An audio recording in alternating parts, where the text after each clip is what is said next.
So we recently witnessed one of the biggest Bitcoin conferences, and at that Bitcoin conference, the talk was not Bitcoin, it was stablecoins. We have here from CNBC that stablecoins stole the show at Bitcoin 2025. Here's what the major players said. Now, obviously, I made a video regarding JD Vance. He actually called stablecoins a force multiplier for the US economic power and endorsed the Genius Act to regulate them. The SEC is retreating from aggressive enforcement, clearing the way for banks and brokers to enter the stablecoin market. Tether's CEO says half the world's population is underserved by banks and stablecoins are how crypto will reach them. Now, listen, there's a lot going on around stablecoins. I've been talking about them. I've been addressing stablecoins.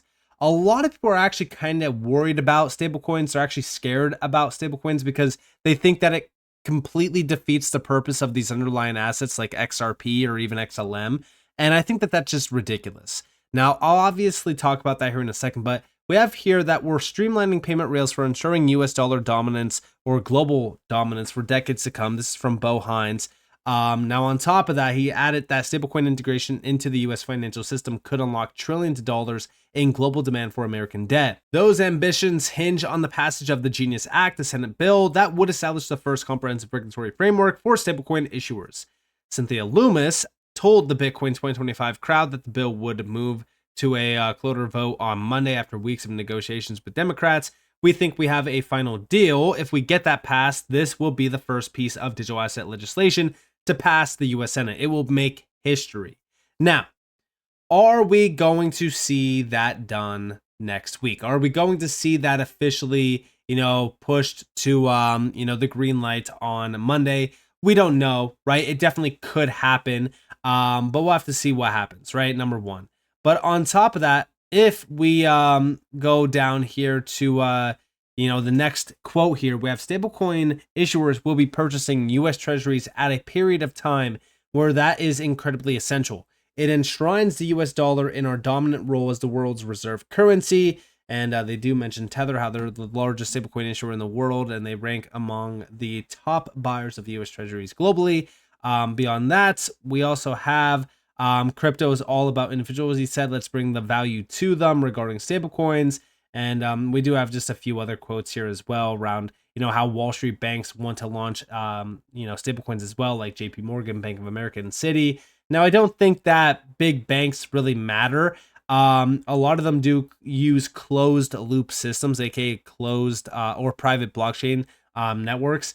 Now, a lot of that does come with cons and also pros. Obviously, the cons are that it's a walled garden, and there's also a lot of inefficiencies around them.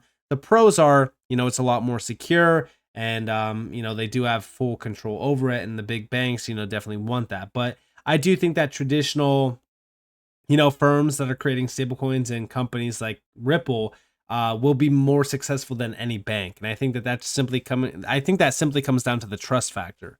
But many of our competitors say, oh, Tether is serving this niche of the unbanked.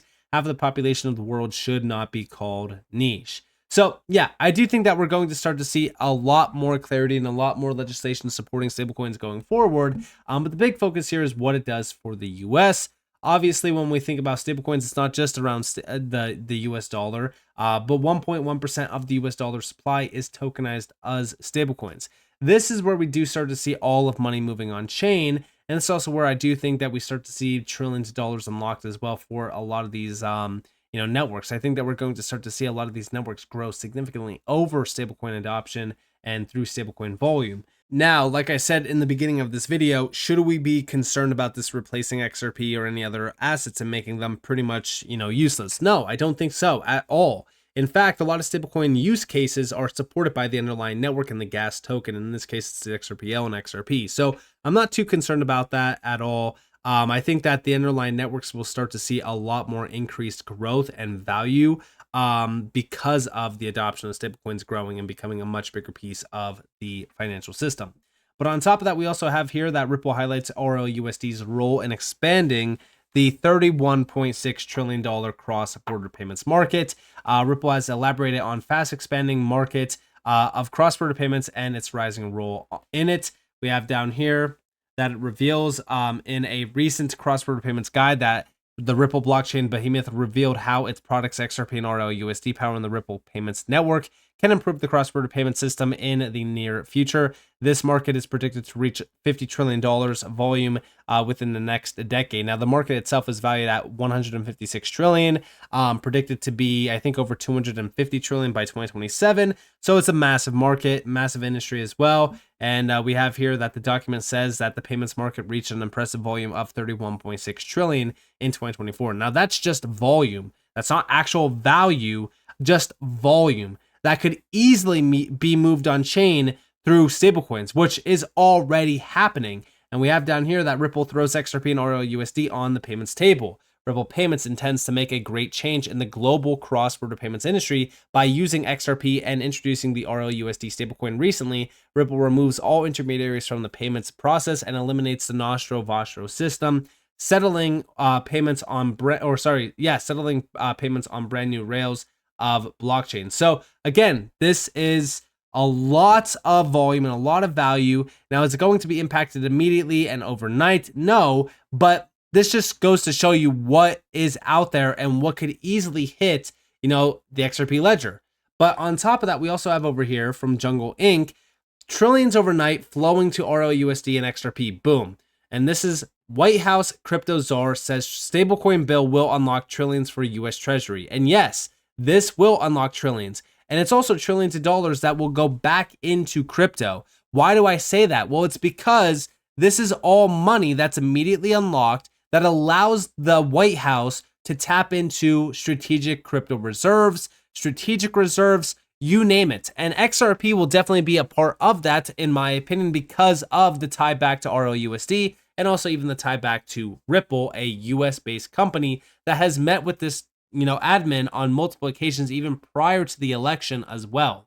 Now, let's actually tap into what Cynthia Lummis did recently say, which was on May 22nd, which was stablecoins aren't the future, they're the present. Digital assets can facilitate payments 365 days of the year without the extra cost. The Genius Act is a game changer for everyone from small businesses in Cheyenne to major companies in New York City. Check it out. The Genius Act is a watershed moment in how we approach digital finance, while also preserving the institutions that have served our nation for decades. Digital assets are the future, and it is our responsibility to ensure the United States continues to lead the way. The uncomfortable reality is that our payment system is outdated. Many of our financial rails date back to the 1970s and 80s, before the internet transformed how we live and work. When a small business owner in Cheyenne uses a traditional payment system to send a payment to a supplier overseas, they face up to 10 days and 2 to 5% transaction fees. This isn't just inconvenient, it's a complete disadvantage to American businesses. But digital assets changed all that. Stablecoins can complete these same transactions in seconds at a fraction of the cost, 365 days out of the year. And yeah, listen, when we think about what stablecoins can do for the traditional payment system, it's night and day. And this is something that Ripple and XRP have been focused on for so long. I've talked about it over the past couple years, but nostro-vostro accounts have trillions of dollars tied to them. And that's just money that's trapped just for settlements in the global financial system. And what's even crazier about this is the fact that cross-border payments are still stuck in, the 60s. The settlement times, the fees, everything is just ridiculous. And also, not to mention all of the payment failures, the lack of transparency, all of this can immediately change overnight if we just adopted digital assets and stablecoins within the system. And I do think that this is something that's going, to happen once we see the Genius Act fully pass through. Now, again, what is the time frame on this? Well, we don't exactly know.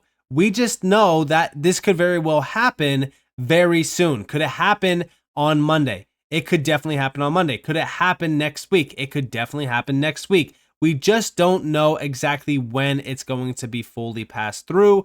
A lot of people are predicting that we will have stablecoin legislation by the end of August or even before August. that's definitely a possibility. Again, I think that this is going to be a huge game changer. We even have over here from May 29th, the Genius Act may cement the US dollar dominance in digital economy, because it is, really giving us that clarity on stablecoins. It's giving us, clarity on the backing, compliance, everything that we need around stablecoins. And it is a key piece for the entire digital asset economy. But on top of that, we have here that the passing of the bill may solidify the US dollar's leading position in the Web3 economy, according to a May 29th report by Foresight Ventures. Because again, if we get this right and we have the US really kind of push forward here, we could start to see, significant accelerated adoption of stablecoins within the system. And we even have here that the Genius Act may pave the way for global crypto regulations. It is the first step for ushering in a unified set of crypto regulations worldwide, as other jurisdictions look to follow the regulatory moves of the world's largest economy. When the US moves on stablecoin policy, the world watches. And yeah, this is true. I do think that we will see an accelerated push on stablecoin legislation from, around the world because of what the US does. But I do think that this is going to be a big, big deal, because from the Genius Act getting fully passed through, we are going to see so many big companies, so many big banks, and pretty much the entire US, government start to tap into stablecoin initiatives and accelerate them as well.